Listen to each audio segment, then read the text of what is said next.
Welcome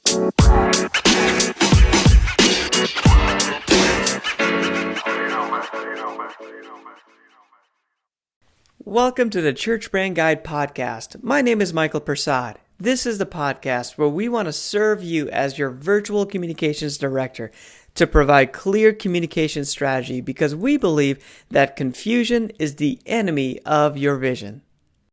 Hey everyone, welcome to the Church Brand Guide podcast. I'm here today with our guest, Pastor Christopher Georges, and we're going to talk about this idea of a brand and how to create a new brand. What does that look like? How do you implement it? How do you introduce people to it? What's the process of doing that? Pastor Chris has been there and done that, and we actually worked with him several months ago to go through the process. And he's gone through that process. And at one point I was like, hey, Pastor Chris would be a great person to share. What does this look like for any of you that are out there that are looking to go through this process? Like, how does it look like to introduce something new to a congregation? And he's going to talk about that today. So Pastor Chris, welcome to the podcast.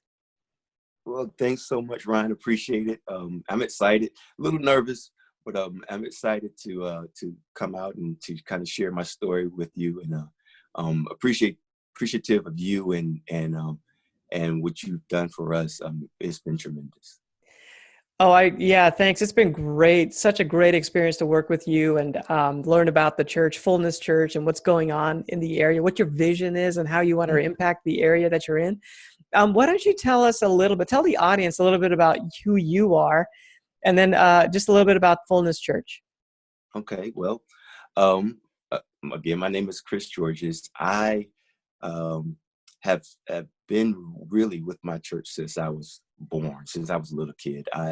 My father started our church 35 years ago, and we started it in the living room of his home. And I remember us, putting the chairs out in the living room while he was preparing to preach. And I remember my sister's room was the nursery, and so I've been really with my father from the very beginning. I started playing the piano when I was 8 years old, and so at the age of 8, I was actually the minister of music in my church. And so all throughout the years, I love serving my dad. I love being there for him. One of the things I said that I never wanted to do was to be a pastor, right? I saw what he was going through. I was cool with serving him, but I never wanted to be what he was. And then in 2016, my father, he got ill, and he called me to the hospital room, and he laid hands on me, and he ordained me to be the pastor of the church. He passed away 2 weeks after that. And ever since then, I've been pastoring, trying to figure out how to lead this congregation. And it's been a journey. I would say it's been the hardest job I've ever had and the most rewarding job I've ever had. And so it's as if God knew what my desire would be. And I'm happy, and I'm glad to be doing what God has called me to do. That's an amazing story. Wow. Sounds like a movie. Wow. Thanks. Yeah. So how's the transition gone for you in stepping into that lead pastor role? Well, I would say when I became pastor, I felt very inadequate. I remember that first Sunday I preached, and my brother, he's actually a preacher too, a pastor too. And I called him up. I said, Alvin, I said, I just preached Sunday. You mean to tell me I have to do this every week? And I realized that this was an ongoing thing, but not only that, but I had to also figure out how to deal with the church administratively. And so there were two things I had to learn how to do. I had to learn how to preach, and I had to learn how to manage the church. But then there's some other things that I've discovered, as taking over what I consider a legacy church. I had to figure out how to honor the past. Then I had to figure out how to manage the present. And then I had to prepare us for the future. And as I was praying, and I began to pray and ask God to show me the vision of what we are to become, we were a different church in the visions that God showed me than what we were at that time. And so my question to God was, how do we get from where we are to where you have shown me? And so that transition, we're still in that transition phase, but that transition phase, but um, connecting with you and helping us with the brand has really kind of catapulted us towards that church that God has been showing me from the beginning. So what was the biggest struggle that compelled you to reach out to us to basically get a new brand for the church? The biggest struggle really for me was that I knew that there's some things I didn't know, and um, perhaps admitting that, admitting that I didn't know what I probably should know, and maybe there's somebody that can really help me. But then also getting other people within the congregation to understand the importance of us taking this step. That was real hard because for the most part, the question is, okay, we've been in church for 35 years. Why do we need to change? And now here's this new pastor telling us, okay, we need to change. But in order for us to be relevant in the years to come, I felt like God was leading us towards this change. So that was pretty hard, though. It was pretty hard.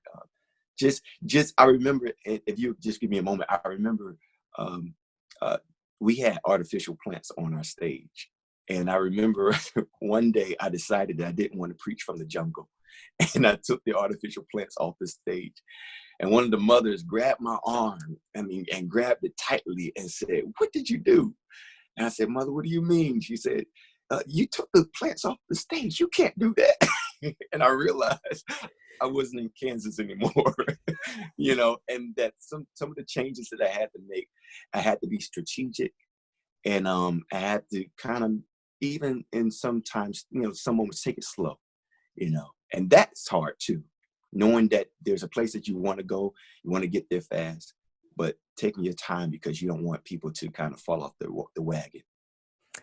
Yeah, one of the things about branding is that it allows leadership to be able to put your thoughts and your vision and your dreams and all those different things and your values Yeah, on paper, so yeah, that you're able to take that out of what's in your head and hmm, put it down on paper.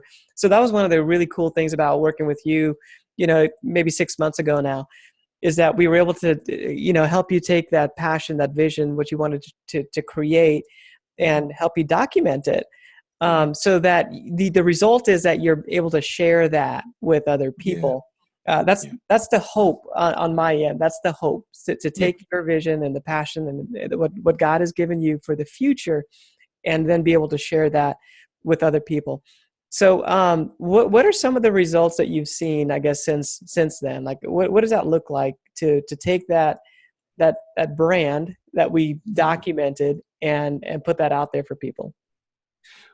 Well, that you're talking about that brand guide, and it's a godsend.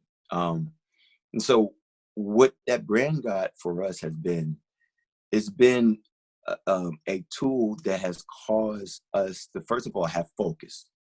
Um, and I think for the most part, that's something that we've kind of been lacking. We've been in church in existence, but I didn't know that we really had a laser like focus. And so what's happened at first, everybody was apprehensive. Everybody was like, okay, I'm not sure if this is going to be what we need. Are we going to be able to fit within these boundaries, these guidelines? And now it's become this tool where, you know it's like our Rosetta Stone. It's like, we go to it to find out if how we're communicating is correct, and so uh, that alone has really kind of formulated the way we're able to articulate and communicate to our community, and I think we're doing that better now because of the brand guide. Yeah, that's great feedback. The Rosetta Stone thing is really good. But yeah, that's so a brand guide. If for you that may not know what that is, it's a document that it's maybe 20 pages long, And it just takes it documents what's the vision, what's the mission, what's the purpose, what's the values, what are some colors and fonts that support that? What does a graphic style look like for Right. you? Yeah. And we have a way of kind of unpacking that, a framework to help leaders unpack what that is. Mm-hmm. One of the most powerful things I think every time we do it is what is the journey that you're hoping to take people through? Like, Right. what's the end result that you want for them? Yeah. Where Yeah. are they starting, and what's the end result? And then what are the steps that are in the middle? And so we help you walk through that, and we document it so that you're able to have that as a Rosetta Stone, as a guide.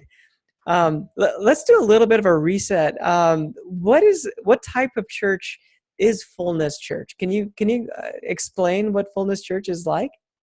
Okay. Well, we are a predominantly African American church. We're a charismatic church.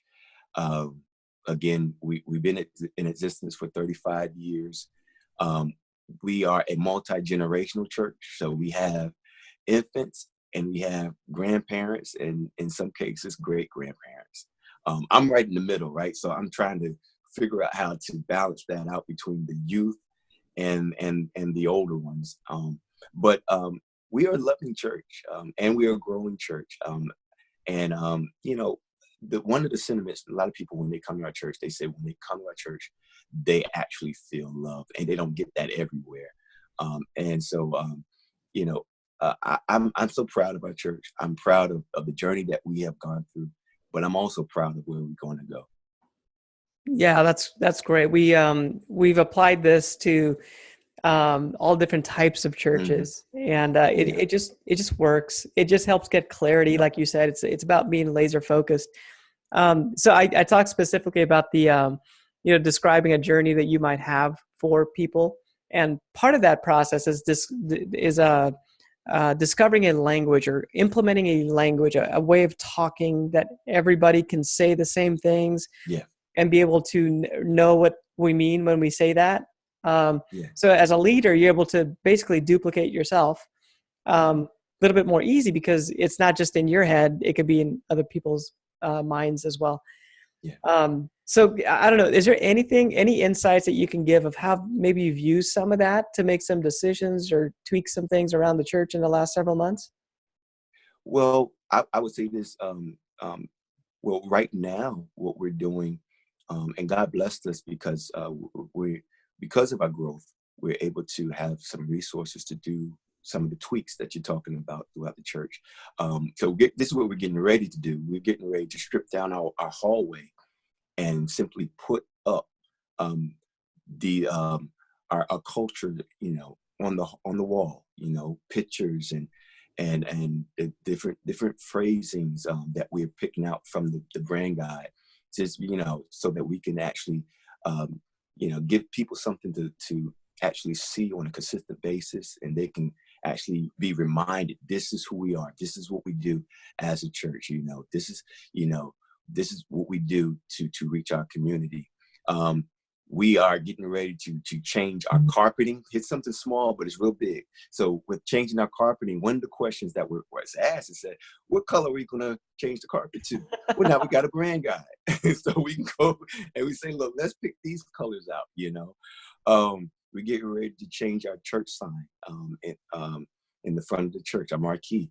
The brand guide, it just saves us a whole lot of trouble. Now let's just do what we see in the brand guide. Let's use these colors. Let's use this logo.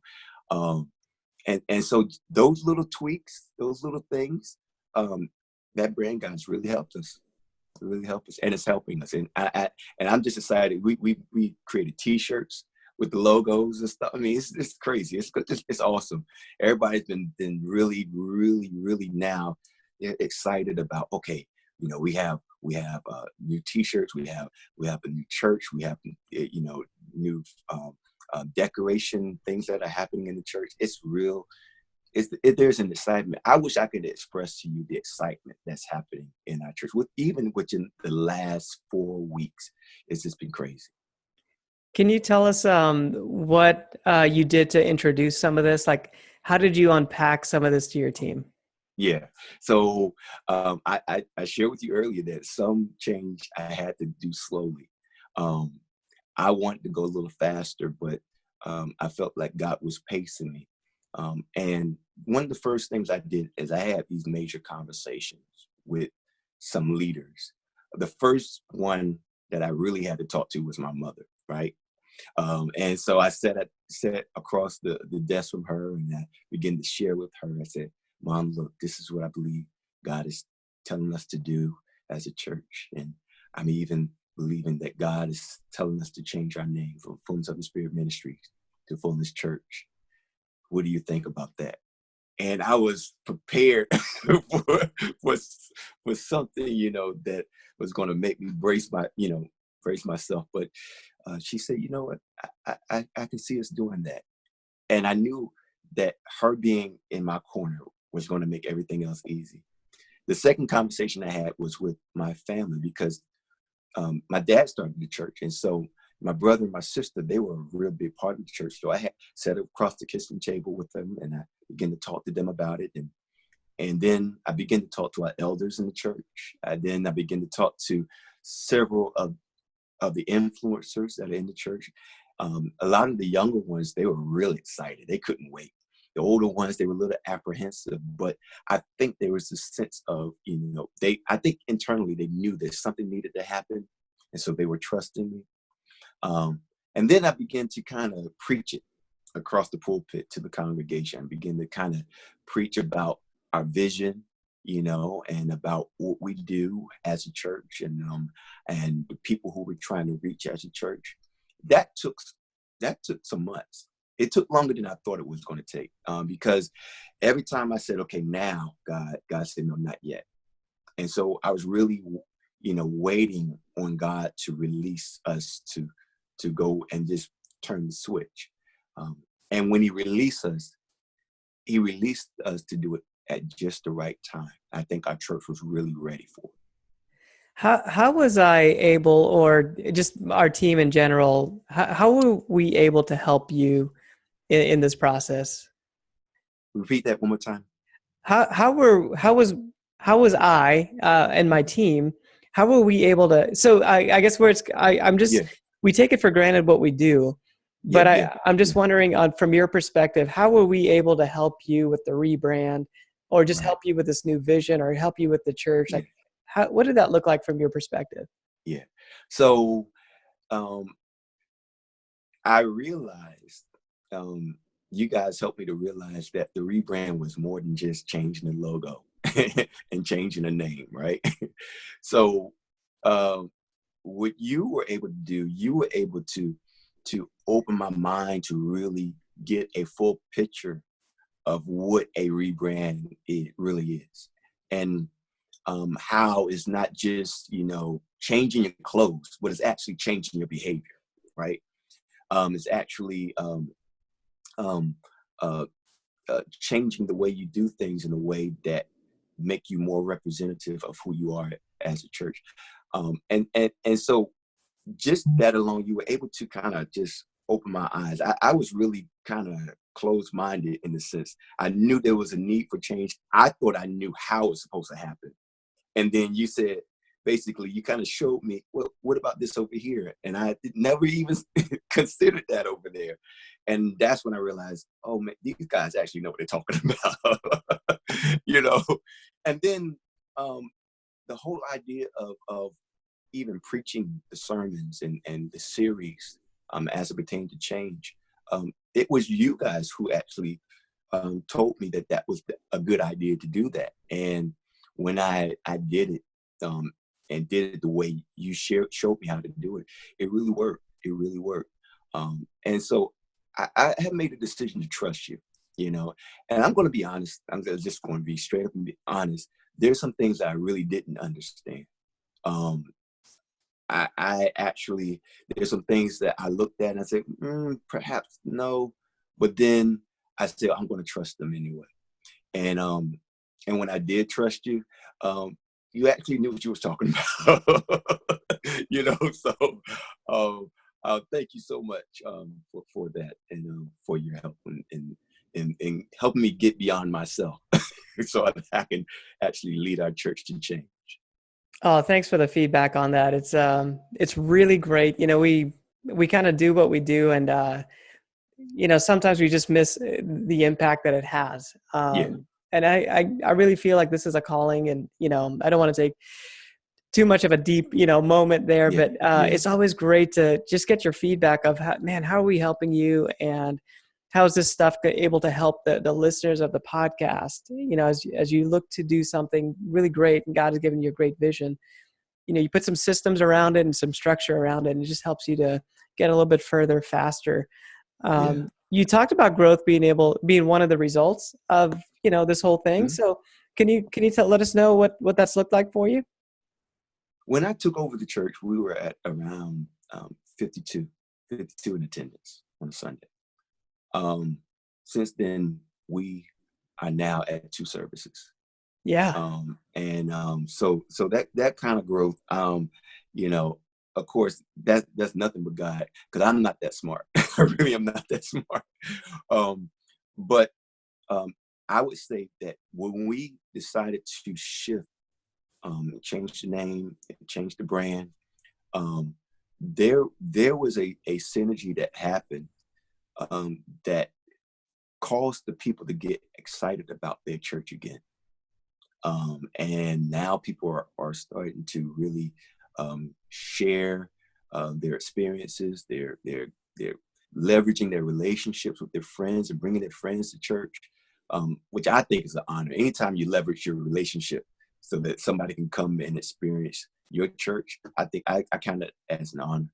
Um, and and and so now our church is totally different than it was a couple of years ago. The faces, I mean, it's just a totally different church, and we haven't even really, to be honest, we haven't really went full bore yet.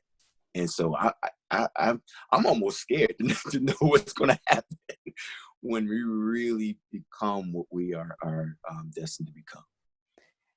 Yeah, and that's really great to hear, because I think that is the byproduct of getting focused and getting clear. Yeah. Um, and it's a principle, and Hmm. from my perspective, it's biblical. I don't want to get into theology and all that stuff, but man, a lot of the branding stuff that we're bringing into the conversation that Pastor Chris has talked about. We didn't get into specifics of what it looks like, but the idea is just, hey, just get super clear, present that to people so they understand, and Right. don't confuse them, and stay the Right. course. Stay the Yeah. course Yeah. so that you're able to present something consistent over time, because people, that's what they crave, it's what they want. Yeah. So yeah, thanks again for sharing all that. One of the things we love to do on the podcast is present an audience question to our guest. So Pastor Chris, I just wanted to ask you, Okay. here's a question that we get from time to time. In a church that is spirit led, how do you fit in strategic planning? Mm. Wow, that is a good question. And because sometimes you can really become so strategic minded that you forget to actually pray, right? So the Yeah, first thing you do is you pray and you ask God to give you the strategy, but also to ask God to lead you to the strategy. Because there's some things that you don't know, but there's some things that other people know. Um, I'm reminded in the Bible where God tells Abram, before he's Abraham, before he changes his name, he tells Abram, says, "Look, I want you to leave your family, leave your kindred folk, and go to a place I will show you." He doesn't even tell him where he's going to go, but he says, "I want you to leave what you're familiar with, to go to a place that you have never seen before." And sometimes, as pastors, we get so focused on where we're going, and the vision, that we really don't consider that there's some things that we have to let go. And I think part of the journey is knowing what you're willing to let go of in order for you to pursue what God is taking you to. Um, and so, um, if we're going to hear from God, um, then part of the strategy is, God, okay, what are some mindsets that I got to let go? What are some thoughts and some ideas that I have to let go? What are some ministries that I have to let go?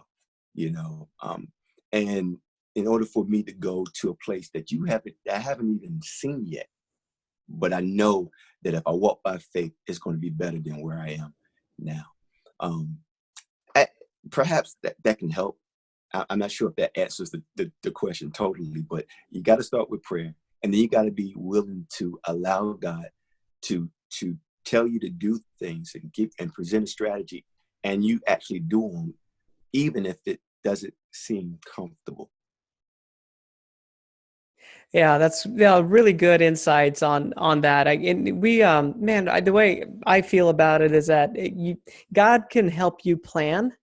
Like Hmm. God is not resistant to planning or strategy. He's not, he can help you plan, and he can help you put together a good game plan for something. But then, we can be open-handed about it. And Yeah. if God wants to change that, well, that's totally fine. Right. But at Right. least we have a plan. And I Yeah. and I think what I found is that, as a leader, man, when you have a plan that you can present to other people, they're Yeah. more willing and able to help you execute it, versus like maybe you're just kind of going and winging it, and people aren't too sure of what's going to happen next. Yeah. Yeah. Yeah. You're so right on that. You're so right on that. Um, and I think, and you're so right. As a leader, um, it's important when the people say, "Where are we going to go?" You actually able to tell them, right? I think for me, because leadership is, first of all, leadership is hard. It's anytime you lead, and when you try to lead your own family, it's hard. Try leading a congregation. Leadership is hard. Everybody have their own ideas, right? Everybody have their own opinions. Everybody have their own way of doing things, and how they think they should go. But when you're able to come to them and after prayer, and you're able to come to them with a strategy and say, I believe that this is what God is telling us to do. All right. And that right there, it just being able to present that plan is something that's going to really help you lead in a more powerful way. And the way we hope to serve Pastor Chris or any other person that we come into contact with, or even with this podcast, is we want to provide. Man, I just want to provide some systems to help you work through that. Sometimes you need an outsider perspective. Yeah. You need some Yes. things from the outside to help bring it into your world, to then put some order and some structure into your ideas that you already have. It's not Yes. it's not about changing, what God's told you. That's not the idea. Just, hey, let's just document it and put some structure behind it. So Right. then you have a great tool to then be able to do what the thing that God has called you to do. That's it. Um, That's it. is I guess, Pastor Chris, any last words based on what we've talked about here today? I just, again, I'm so appreciative of you, Michael, and the vision that you have in helping churches. Um, because of the work that you're doing, you're allowing us to be able to reach more people than we ever reached before. So this is real ministry. What you're doing is real ministry, and I'm so glad that somehow I can't even remember how we got connected, how I found you, but I'm glad that I did. I think God led me to you guys, and I'm just so proud to be connected to such a man of integrity, and such a God-centered company. I mean, Prasad Creative. You guys are really tremendous, and I look forward to some great things that God has for you guys. Man, oh, thanks so much. I really appreciate that so much. Mhm. What are some ways that people can get in contact with you if they want to connect with you, maybe online? What are some things that you have out there? Well, personally, you can reach me by going to christophergeorges.com. I shared that I've been playing the piano since I was 8 years old. So I basically, before I became a pastor, I was a musician, and I was the minister of music at my church. And one of the things that I did was I created um, instrumentals and prayer music for people to pray to. And for some reason, God shared with me, told me, said, put it online, put it out there. And I did. People from all over the world, they have been experiencing the music. And so if you want to experience prayer music for yourself, for your own private devotion, you can go to ChristopherGeorges.com. And then you can be connected to my YouTube page from my website. And you can also reach our church through our new website that was created by Prasad Creator called The Fullness Church. Go to thefullness.church. And you can find out everything you need to know about Fullness Church. Hey, thanks, Pastor Chris, for sharing that. I just on the back end of the podcast, we're going to wrap it up. But man, it's been such a great honor to work with you and your church, and I absolutely love hearing about how you've implemented and how it's helped you as a pastor, as a leader, to get you where you want to go. Like it's really encouraging that we get to be a part of that, and it makes me want to just do it more. So I really keep grateful. doing it, man. Yeah. Keep doing it. I appreciate it. Thanks for being on the podcast, Pastor Chris. Thank you, Mike. I appreciate you, man. My hope is that this podcast is a help to you. There are 3 ways you can support this podcast. One is to subscribe. Second is to share it so other people can be helped by it. And the third way is to leave a review.